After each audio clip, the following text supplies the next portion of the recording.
The crimson dust of Viridia settled over Lieutenant Elias Decker's shoulders as he pulled himself from the wreckage of his transport. Blood trickled from a gash above his eye, temporarily blinding him as he assessed the damage. His engineering unit had been ambushed en route to the northern outposts, a coordinated strike that left nothing but twisted metal and silence. "Jensen, Kowalski," Elias called out, his voice swallowed by the howling winds. No response came except the distant rumble of artillery fire beyond the ridge. Survival protocol dictated he should make for the nearest human encampment, but his nav system was damaged in the attack. With night approaching and Viridia's notorious temperature drops, finding shelter took precedence. He gathered what supplies remained and trudged toward a cluster of abandoned structures visible through his cracked visor. The first building was a collapsed heap of the distinctive pearlescent material the Meridians favored in their architecture. The second seemed more promising, partially intact with a sealed chamber that might offer protection from the biting cold. As Elias forced open the heavy door, a flash of movement caught his eye. His hand immediately went to his sidearm, a reflex born from 18 months of brutal conflict.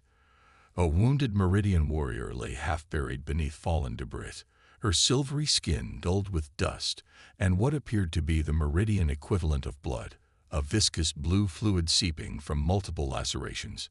Not just any warrior. The ornate markings on her armor identified her as Commander Thalia, one of the elite Nexus Guard. The same guard responsible for the massacre at New Terra Colony. His finger tensed on the trigger. One shot would eliminate a significant threat to human forces in this sector. Military logic demanded it. But Elias had never been good at following military logic. He holstered his weapon and cautiously approached. The Meridian's 4 amber eyes tracked his movement, her expression unreadable, but her body tensed for a final battle she was in no condition to win. "I'm not here to kill you," Elias said, knowing she understood human speech, even if most Meridians refused to acknowledge it. "You're trapped. Injured. Then your victory is assured, human," she replied in perfectly accented English, her voice carrying the distinctive harmonic undertone of her species. "Complete your mission." Elias shook his head and began assessing the debris pinning her to the ground. "My mission was to repair a communications array before your people destroyed our transport. Now my mission is to survive the night. Killing you doesn't factor into that equation." Confusion rippled across her features, the subtle shift of iridescent patterns beneath her skin that Meridians couldn't fully control when experiencing strong emotion. "Your reasoning is flawed. I am your enemy. Right now, you're just another survivor," Elias replied, testing the weight of the beam across her lower body. "And this planet is the real enemy. It'll kill us both if we don't find proper shelter before nightfall." Working methodically, he constructed a makeshift lever system using parts from his damaged engineering kit. With a grunt of exertion, he managed to lift the debris enough for Thalia to pull herself free. She immediately attempted to stand but collapsed, her right leg clearly broken. "Don't move," Elias instructed, already pulling medical supplies from his pack. "You've lost a lot of blood. Or whatever that blue stuff is."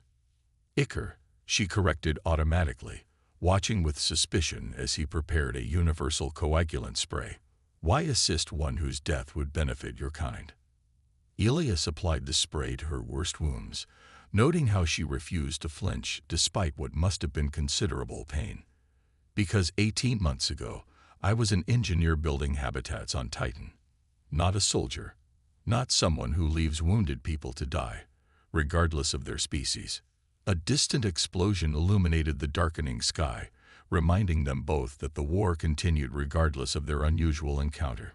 "We need to move deeper inside," Elias said, gathering his supplies. "Can you walk with support?" Thalia's pride visibly warred with pragmatism before she nodded once. "I will accept your assistance. For now."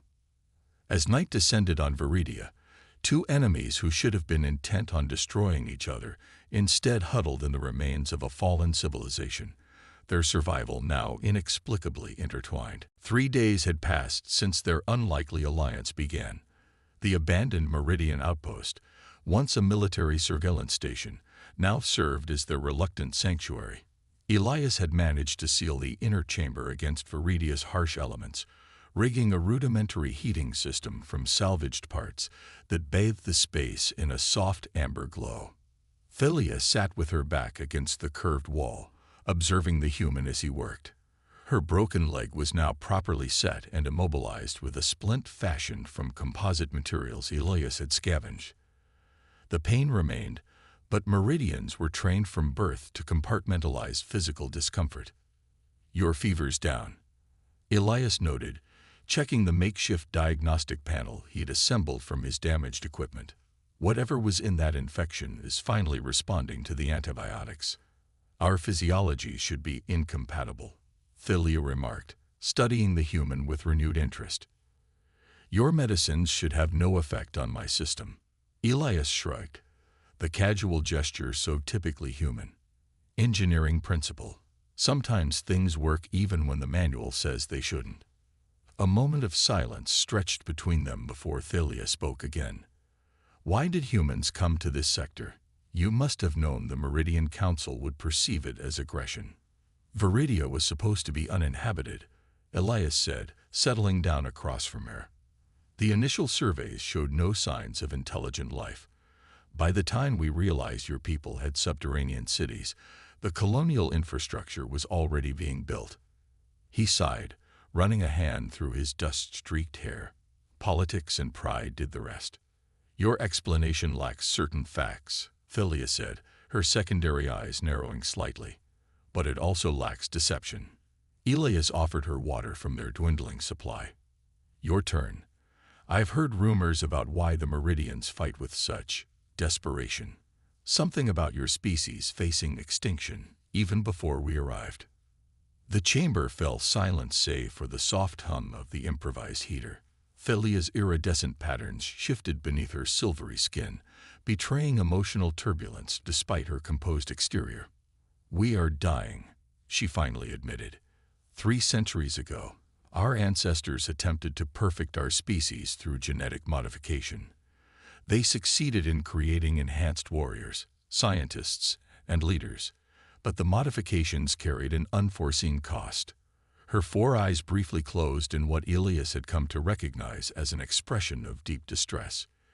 "Each generation becomes less fertile, more prone to cellular degradation. The Nexus Guard, my caste, are the most affected. I am one of only 12 fertile females remaining among the warrior elite." Elias absorbed this revelation in silence, suddenly understanding the ferocity with which the Meridians defended their territory. They weren't just fighting for land or resources. They were fighting for their future as a species. "Have your scientists found any solution?" he asked quietly. "Many have been attempted. All have failed." Philia's patterns shifted again, displaying colors Elias hadn't seen before. "Your arrival was initially seen as yet another threat to our dwindling numbers. But some among our science caste suggested a different perspective, that human genetic diversity might hold answers we lack." The implications hung in the air between them. Elias met her gaze, unsettled by the intensity he found there, a desperation beneath the composed exterior that spoke volumes about the burden she carried. "Is that why the Meridian Council agreed to peace talks last month? To study our genetics?"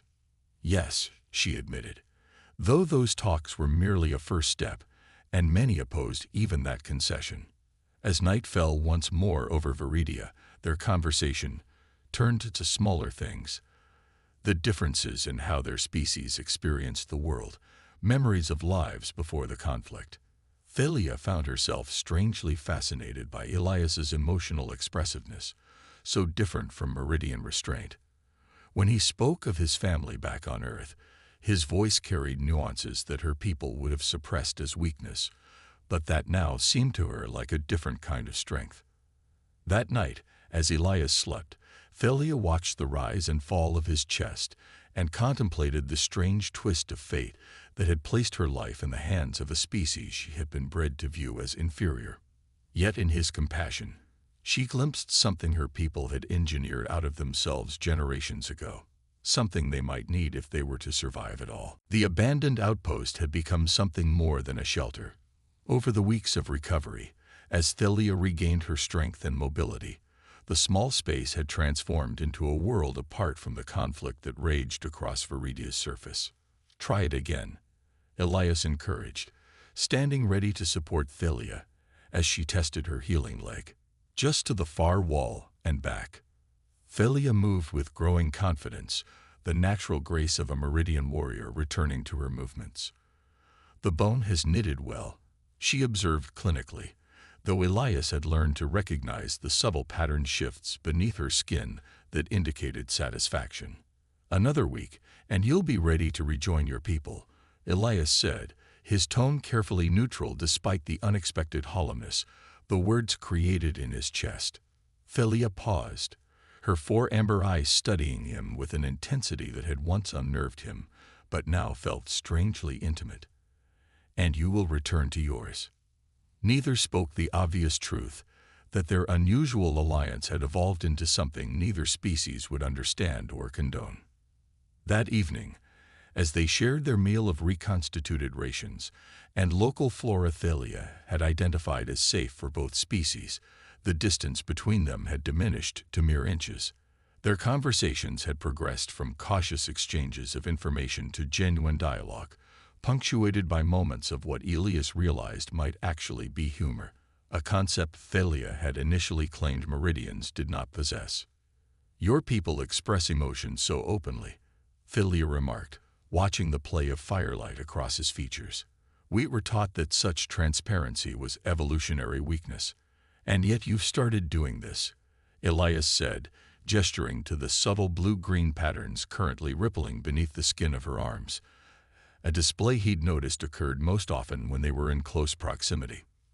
Thalia glanced down, seemingly startled by her body's betrayal. "An involuntary response. Our ancestors worked to suppress such displays, but they persist in moments of—" She hesitated, searching for the right word. "Intensity. Is that what this is?" Elias asked softly. "Intensity." The question hung between them, charged with possibilities that defied the logic of their circumstances. Slowly, deliberately, Thalia extended her hand, the 4 slender fingers with their faintly luminescent tips hovering just above his skin. "Among my people, to share bioelectric resonances," she began. "Intimate," Elias finished, understanding without needing further explanation. When her fingertips finally made contact with his wrist, the sensation was unlike anything Elias had experienced. A gentle current that seemed to flow between them, carrying with it impressions of Thalia's consciousness that transcended words. Her patterns flared in brilliant colors as he cautiously returned the gesture, his human physiology somehow compatible enough to create a connection neither had believed possible. What followed was an exploration of differences and unexpected similarities.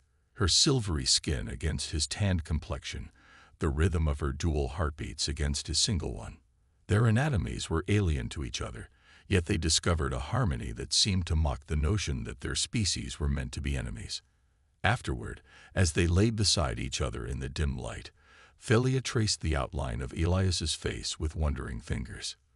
"Your people would call this betrayal," she said, not a question but a statement of fact.